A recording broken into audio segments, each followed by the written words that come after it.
What's up, everybody? It's Izzy, and in this video, I just filmed it to prove that I actually do accessories.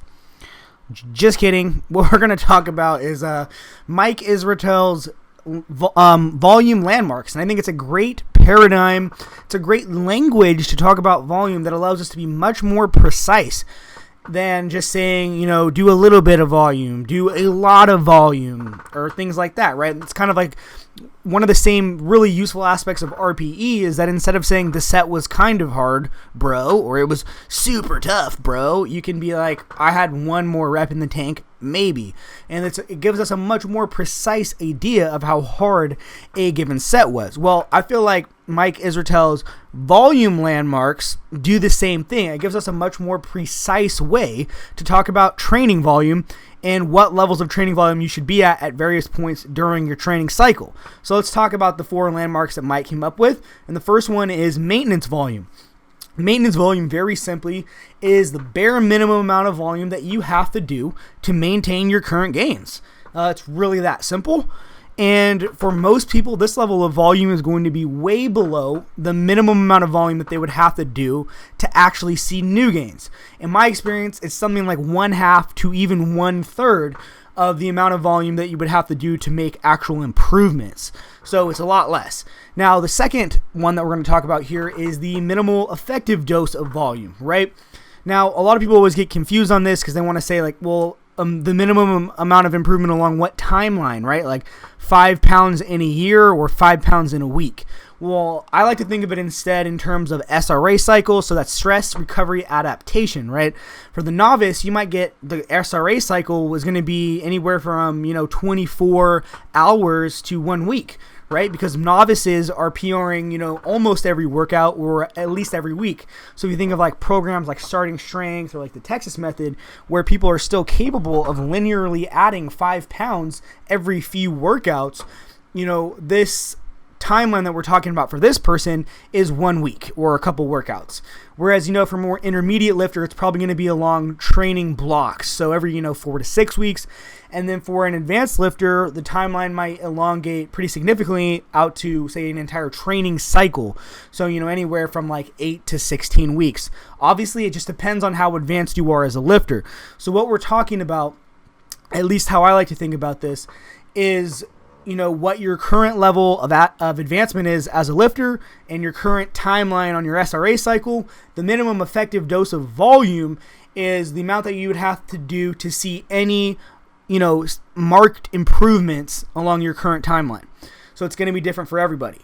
But anyway, the next level of volume is the one that we're probably most interested in, and that's the maximal adaptive volume. That's the amount of volume that you would do to see the most gains, the biggest return on the amount of work that you did at that given time. Now, this one is obviously a little bit tricky because it changes, right?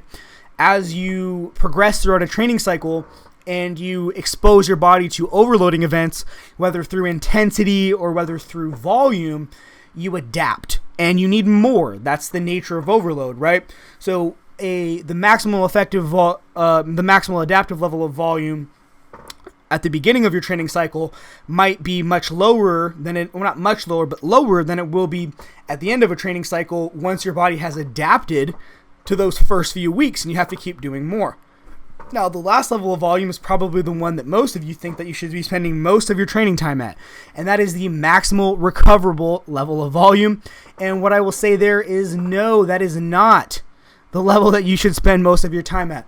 And there's a lot of reasons here for that, but number one is that the way that Mike talks about this is that he would say, the maximal recoverable level of volume is so intensive in terms of the resources that it requires just to recover from the work done that there is nothing left over for you to actually make those adaptations that result in gains. So, it's so recovery intensive just to recover from the work that there isn't energy, and there's an energy left over to actually power those adaptations that cause physical progress.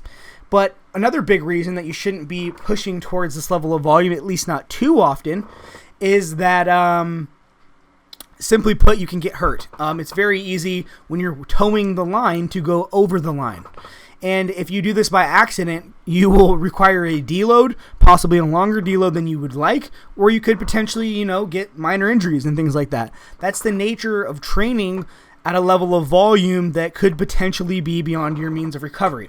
So I kind of want to talk next about the appropriate time to use all of these different landmarks of volume and where are they appropriate. So let's go to number 1 again, which is the maintenance volume. This could be appropriate if you're, just for whatever reason, not prioritizing training for a certain period of time. So let's say that you're on vacation or something, or you want to improve some other quality, physical quality. You want to do like a 10K. I don't know. For competitive powerlifters, none of these really apply. So the times where you might do maintenance volume is if you're doing a completely new training style and there's an intro week. That can be a good time so that you don't just burn yourself out with a completely novel stimuli. But the more obvious time to use a maintenance volume is during deloads. Because what is the point of a deload? A deload dissipates accumulated fatigue, ideally without compromising underlying fitness gains.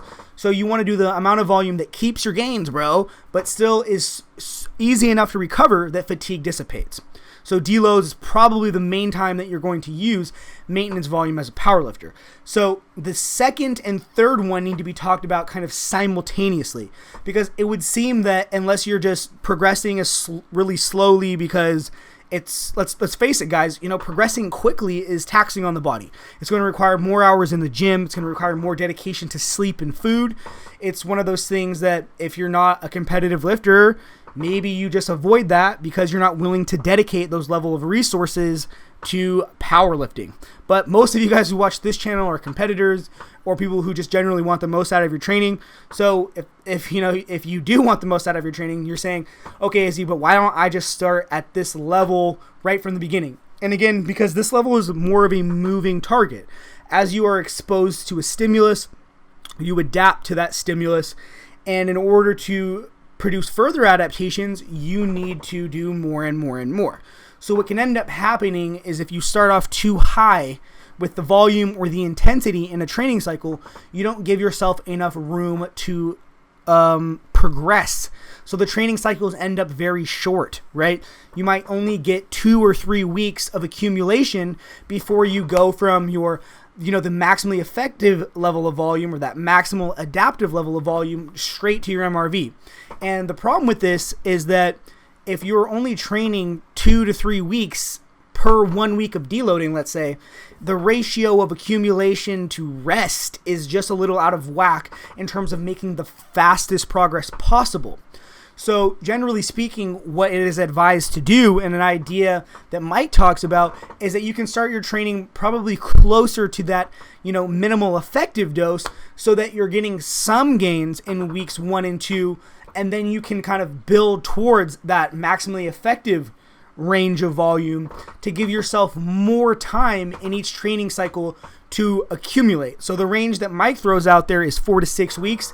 But, that's not a fixed number. That's just something that's based on his, vast experience training people. I think 4 to 6 weeks is a pretty solid indicator that, you're pushing yourself to progress well. It's not short enough that, you started too high, and it's not long enough that you're moving needlessly slow. But at the same time, it's more important that you get the theoretical point behind it, which is that you're moving from a level of volume that produces, an amount of gains to, over the length of the training cycle, an amount of volume that produces really good gains but eventually becomes too hard to recover from. And again, the last level of volume there would be the maximum recoverable level of volume, and it's, in my opinion, not even something that's necessary to even do as a novice or an intermediate lifter, but it certainly can be a great strategy to train at or even slightly above your MRV in the very last week of an accumulation block, because then you can follow that up with a deload and you sort of get a super compensation effect, right? But again, for novices and intermediates, the point more so is that you start off with a lower level of volume that produces some gains, and you move towards an amount of volume that produces better and better gains until you've accumulated enough fatigue that you can't really continue the training cycle. and then you deload and repeat. So I think it's a great paradigm for training, guys. You start off a training cycle at around that minimum effective dose of volume. You move up towards the maximum adaptable level of volume.